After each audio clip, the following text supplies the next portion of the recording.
Hello and welcome to the Roughneck Minute, a Movies by Minute podcast where we go over the movie Starship Troopers 1 minute at a time. I'm one of your hosts, Matthew. And I'm your other host, Johann. And we're at minute 61. This minute begins with Katrina losing her cool and ends with the Roger Young dodging some hulks. But yeah, so we're at minute 61, guys. We've gone past an hour.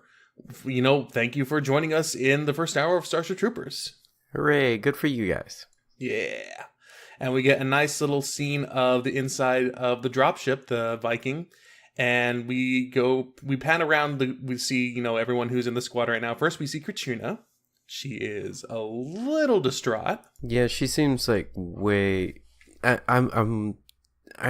don't think she's having like tummy troubles, I think she's just getting really scared at this point. Like maybe it's finally hitting her that she's on her way to fight. Maybe. I'm thinking that too. Or otherwise, maybe she is not used to flying at all. Okay. But this isn't really flying anyway. This is more of falling. I equate it to pretty much the same thing as the vomit comet, which they train astronauts on. Yeah. But they're coming at a pretty steep, pretty steep angle of attack, avoiding any kind of burn or anything like that on their ships. So yeah, they're coming in pretty hot and also steep. Yeah. But I don't know. I'm not quite sure what it is that's going on that's making her make that face. Because it doesn't seem like she's about to throw up. No, we do see someone blow chunks, but we'll get to that, actually. We actually don't see anything, but we definitely hear something. Yeah. It'd be nice if we actually saw something, Maybe that was a little too much for Verhoeven. Yeah, maybe. Because maybe he didn't want the audience to, monkey see, monkey do. Some people are like that. Yeah, one thing that kind of reminds me of that is that scene in Stand By Me where what's-his-face tells that story of all the people throwing up. That's in Goonies. That's not in Goonies. Well, there was one in Goonies. Yeah, but no, there was another one. And I pretended to throw up, and then everybody was throwing up. No, in this one, I think it was one of the kids who was telling the story at night, and it actually has people, playing the parts of his story. And it was a big fat guy, and he took some codfish oil or something like that, yeah. And then he threw up and made everyone else in the pie eating contest throw up as well too. Oh, okay. Yeah, okay. I thought it was like the story like in Goonies. And then I would,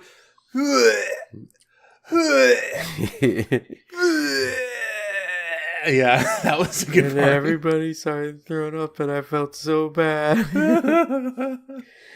He's like, I'm beginning to like this kid. That's a good movie. I need to watch that movie again. Yeah. It's been a while since I've seen that. Yeah. I don't know. It's just not one that you watch multiple times a year. Maybe once or twice. But even still, I haven't watched it in a while. Yeah, I haven't seen it since that big DVD release where they had the picture-in-picture commentary. Oh, wow. No, I haven't seen that. Yeah, that commentary is actually pretty cool because you get to see all the actors talking about their role in the film, and at first it's kind of boring, but when Sean Astin leaves, it just starts to get really funny. They even talk about the octopus with the music for. Oh yeah, because that scene's in there, so they talk about how basically regrettable that scene was because it took a lot of time, effort, and money to make a dancing octopus that was not even worth having. Man. Yeah, I for some reason I thought it was going to be really cool if they had an octopus in there, but even they kind of allude to it at the very end, I think there's either Data or Mouth was saying, oh yeah, and the octopus too, and they were like, octopus? I'm like, I didn't see any octopus. Yeah. These kids are lying. But then we get, let's get back to our movie, even though Goonies is amazing. Yep. We then see Rico playing it cool. And then we move over to Ace, who is putting his head up into his helmet. Just gritting his teeth and holding on for dear life. Yeah, I think he's just trying to put pressure onto the body to the back of it so he doesn't jostle as much. That sounds like a good plan, but he's jostling a lot. Yeah. I honestly don't like these kind of restraints either because, I mean, they're kind of like roller coaster restraints, and those aren't really that uniform, you know? Like, I remember having, like, really big fears back in the day when I was young when my dad took me to, like, Universal Studios. I'm not sorry. Like, Six Flags and everything, and I would be in a really, really not very tight-fitting roller coaster harness, and I was afraid of falling out. Yeah, but I think this one is more because it's a straight drop down. It's to prevent you from flying straight up. Yeah, I understand, but I Like, mean, their necks are going back and forth, back and forth. I mean, they need a neck brace or something. yeah, no, I hear what you're saying, but I think that was just only the intention of it. It's just because they're going to drop straight down at an incredibly high speed. It's to prevent them from flying upwards, like maybe once they hit gravity. Yeah. Oh, I will actually, when they're going down like this, they should be actually the. I guess if they're going fast enough, their body should be being pushed against the ceiling. Yeah, and that's why they have the harness. Yeah, yeah, yeah. Then we get a little view of Willie himself, and he tells everyone, "Hey, remember your training, and you'll make it back alive."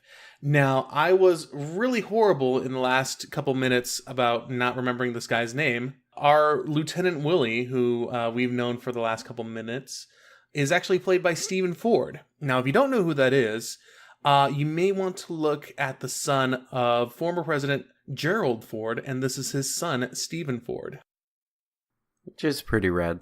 It is pretty rad. I mean, a first kid, as it were, not including Sinbad, or Sinbad as the as the what is it, the protector of the first kid, but Stephen Ford, played Lieutenant Willie.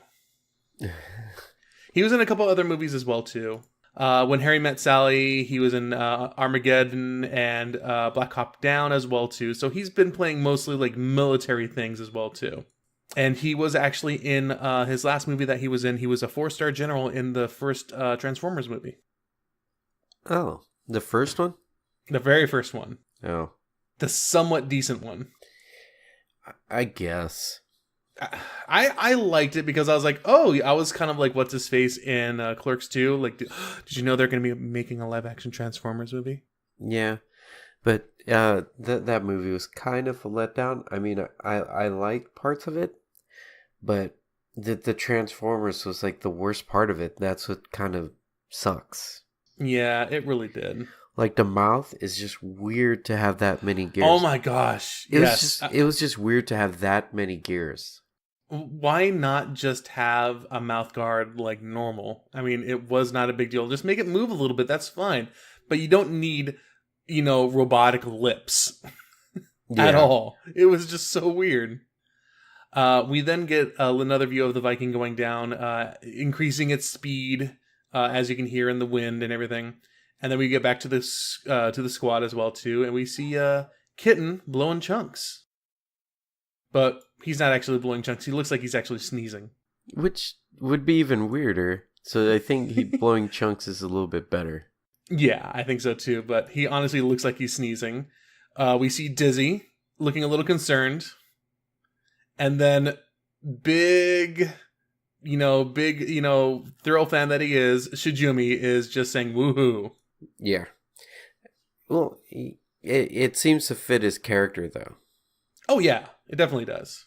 So none of the scene of like the entire drop, of course, is in the script because the one that's in the script was made for the Marauders. Okay.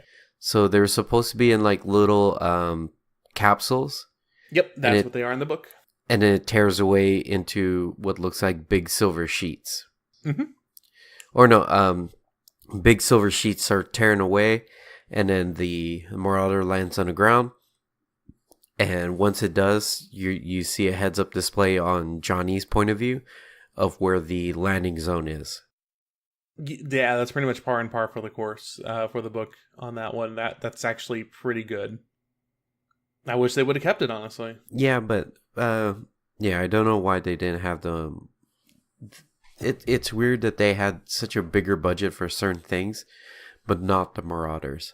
Maybe Verhoeven himself thought it would be a little more impersonable to be watching mechs walking around instead of just actual people in, armor.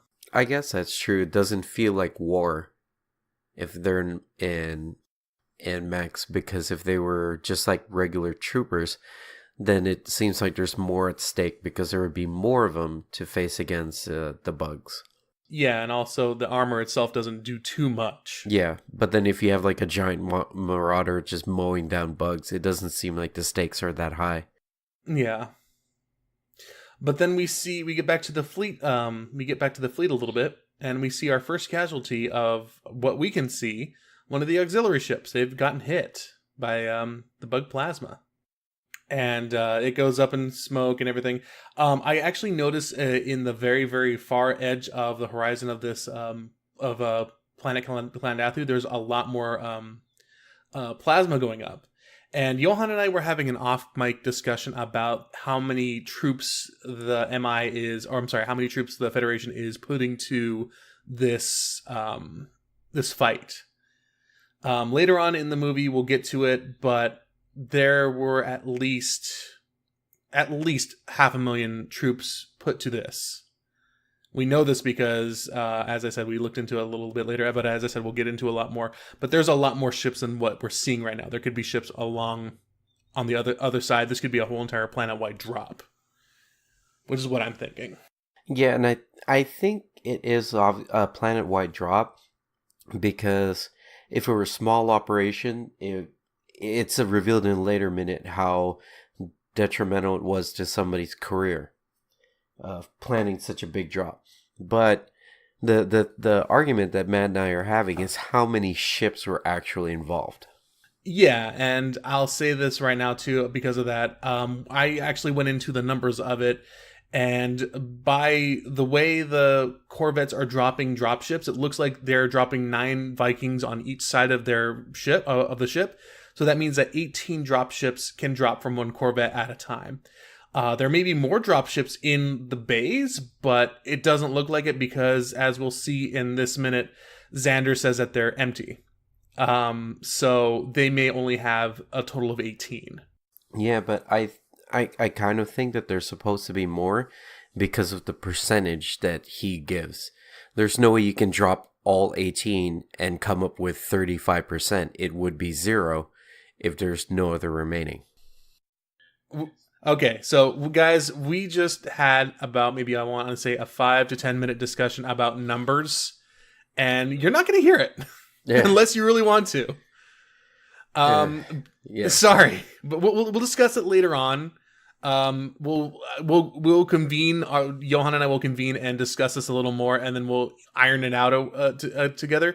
Because in that 10 minutes, 5 minutes, we discussed numbers, we crunched numbers in a way that I don't think is really good for radio.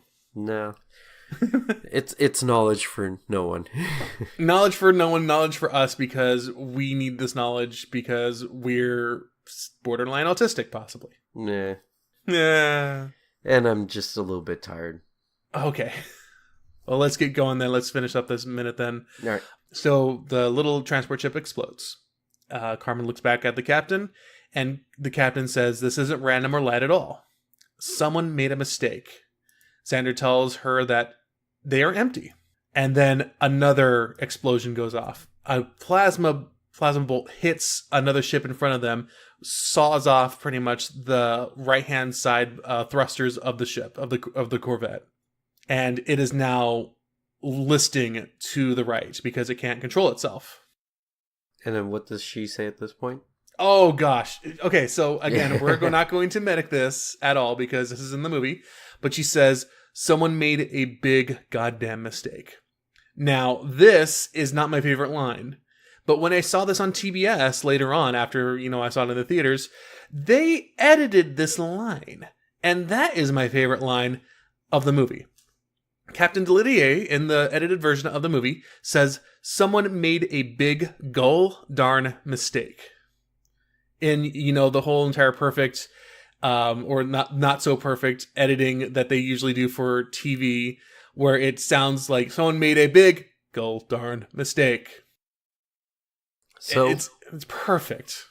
So also, real quick, the ship that Carmen pilots underneath, basically the one with the right thrusters destroyed. Mm-hmm. That one is called the Dauntless.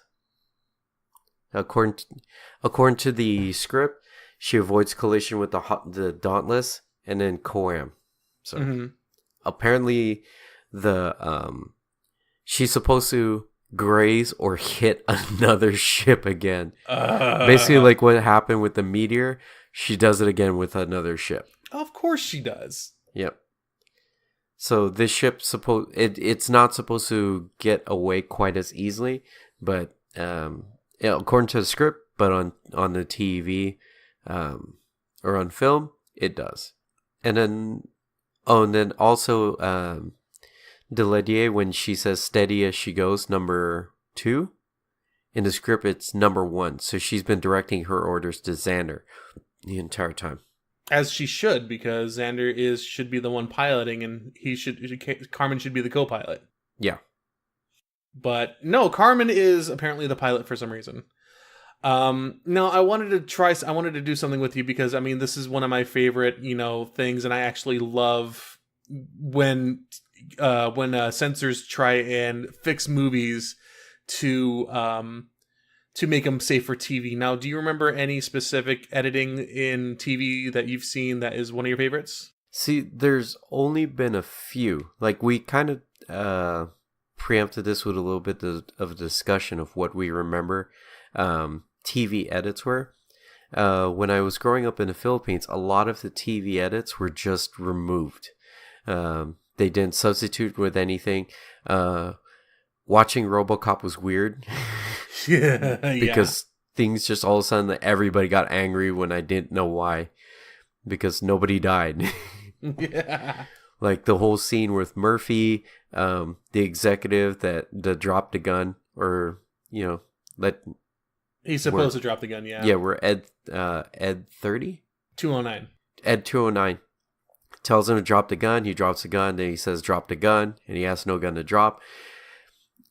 He just gets angry. And then all of a sudden it cuts to a different scene where they're talking. So there aren't a lot of actual TV edits I saw. Because anything that would need editing when it goes to TV, my mother wouldn't let us watch them. As I've stated before, super religious upbringing, so didn't get to see them. Once my parents were getting divorced and I was living with my dad, we were watching movies as they were intended to be seen because we also lived next to a Blockbuster. So movies like Pulp Fiction, there are edits on it. We saw them. Like they were unedited, and most of the ones that you remember, like he made us watch Casino because he thought it was great. There was nothing like it is a great movie though. Yeah, I know, but we watched it as it was. We never saw the TV edits. We never watched it on TBS or anything like that. Oh, okay. So even at Usual Suspects, we watched that with I watched that at a friend's house, and it wasn't edited because I never knew about that movie until we were watching the VHS. Okay, so this may be a personal thing for me more than anyone else then. Well, personal thing to you and other people, but like me, it's just I didn't encounter a lot of TV edits. Okay. Since we were right next to a Blockbuster, we were allowed to just watch almost any movie. Okay, yeah, my dad, sat me in front of the TV when he was at work from time to time, and he worked at Sears in the electronics department, and it was connected to cable, so I'd sit and watch movies all the time. Yeah. And, I saw all these movies on cable, and yeah, all these times I would see, these movies and it would be edited. I'm like, oh, this is hilarious. I like this. But you said, which one was your favorite? Well, I remember watching Snakes on a Plane in the movie theater, and they were re-airing it on HBO, and I think it was like HBO Family, but they did show the edited version, so I knew of it. And it was just weird because there was no dubbing. They actually, it was well known that he filmed an edited or a censored version instead of dubbing it, so he redid some of his lines. By he, I mean Samuel L. Jackson. Yeah. So I watched it because it was so funny because I heard it was done, so you might as well watch it. So there's a scene where he says, "I've had it with these." I don't know how we're gonna do it. Mother medic. Yeah. All right. Yeah. I've had it with these mother medic snakes on this mother medic plane. There we go. And the edited version is I've had it with these monkey fighting snakes on this Monday to Friday plane. Which is so funny because you can watch it on YouTube and it's completely unedited. There's no dubbing or anything like that. He actually says these lines. And I remember hearing about them, but I saw this movie in theaters, so when I just saw it, I was just like, oh my god, it's so true, and this is so funny. And it actually just made both films as they were good because it wasn't a really horribly done dubbing. Yeah. And I did like Snakes on a Plane. It's an okay movie. It actually made me like that band Cobra Starship. Oh, yeah. I still think they're actually a really good band. I think they're really good performers. And it also made me aware of Travis McCoy at the time. If people don't know who Travis McCoy is, he brought... I keep saying this, and I don't know why it doesn't come to light. But he brought out two megastars now, and he's still kind of like the... he's the band Gym Class Heroes. Okay. So he's been kind of like an underground all-star. He's with the recording studio Ramen Studios, who also, or Fueled by Ramen, who also does Fall Out Boy. I think it's actually produced by Pete Wentz, who is the bassist for Fall Out Boy. But so he did what was that song? Cupid's Chokehold, where he had the lead singer of Fall Out Boy sing the vocals for it. Mm-hmm. Well, the video shows him sitting on a bench, and da da da da da da da. Oh yeah. Take a look at my girlfriend. You know that song. Yeah. The girlfriend in that video is Katy Perry. Huh. A very young Katy Perry. So that was her first like on-screen video.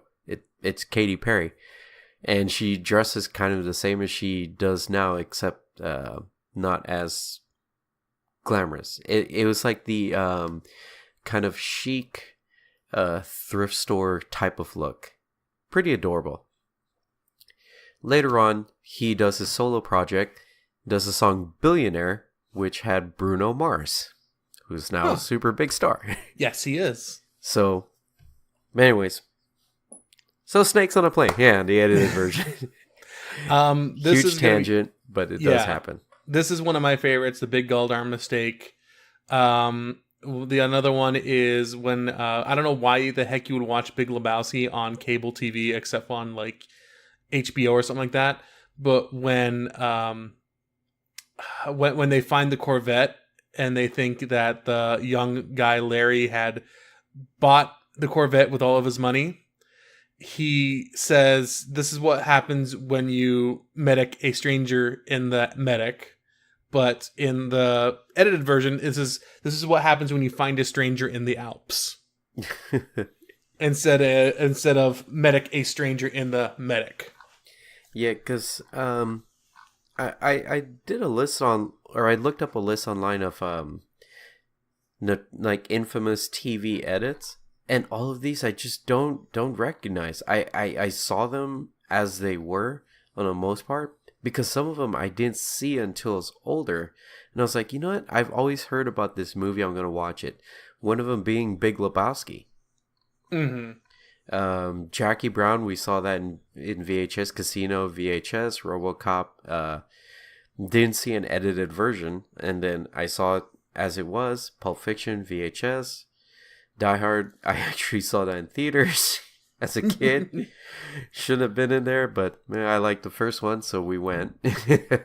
Yeah, speaking of Casino too, I that was one of my other ones as well too. Just because instead of the medic that they use, which they used 398 times, it's F and then fornication, but instead it rhymes with duck, basically. Oh, okay. They use that word 398 times, and more often than not, they use freak. So instead of blank you, Sam Rothstein, blank you, they use freak you, Sam Rothstein, freak you. And also, they use a word that usually means a bundle of sticks, but also is a derogatory term for people who, like the same sex. But instead, they say, "Oh, you called my friend a maggot?" So that's always fun. Yeah, sometimes these edits made less sense than what they were. Yeah, definitely they did. I like the ones that really, really tried to make it, but like some of them are just like they don't make at all sense. Yeah, and that's one of the better ones because Big Gull Darn Mistake. Who says that? No one. It just seems weirder when it's like in a super tense moment that you would say that. I don't know. I mean, it'd be like me going, like getting held up by gunpoint and saying like, "Oh my goodness, heavens to Betsy," kind of thing. Instead of like something completely different. Yeah. But yeah, we're actually going to end it there pretty much because right at 61, at the very end of 61, we see the Roger Young dodging the Dauntless, as we have come to call it. And they are not scraping, as Johann says they do, but they don't scrape this time. And they're getting ready to get out of there. Do you have anything else you want to say about this minute in particular? Nah, you know what? I'm good. All right. Well, we'll end it there, guys. Johann, where can they find you? You guys can find me on Twitch and Instagram at JDASHD26. You can also find me on Twitter at OMG It's Johann. And you guys can find me at AltTabMatt pretty much anywhere. Twitch, Instagram, Twitter. I actually just got a new memory core. A memory module on my computer. So I will be streaming again. And I've been really heavy into Fallout once again. So I may be streaming that pretty darn soon. Are you going to try and get the VR headset to do Fallout? Oh, God, no. I mean, that sounds really, really cool, but I mean, if I were to do that, I'd do Elite Dangerous. Yeah, well, I was just wondering, because if you do that, you can play it in hardcore mode, just to make it seem more intense. I mean, I already play hardcore mode regardless, because it's a lot more intense, but gosh, I mean, I can't imagine dropping $500 on a VR headset. I mean, my computer's VR ready. I could definitely do it. I just don't have the room. Yeah, okay. And the money, or I don't want to spend the money either. Yeah, that's even a bigger point. Yeah. I'd rather spend $500 on something else, like, I don't know, presents for my son because it's almost Christmas. Yep.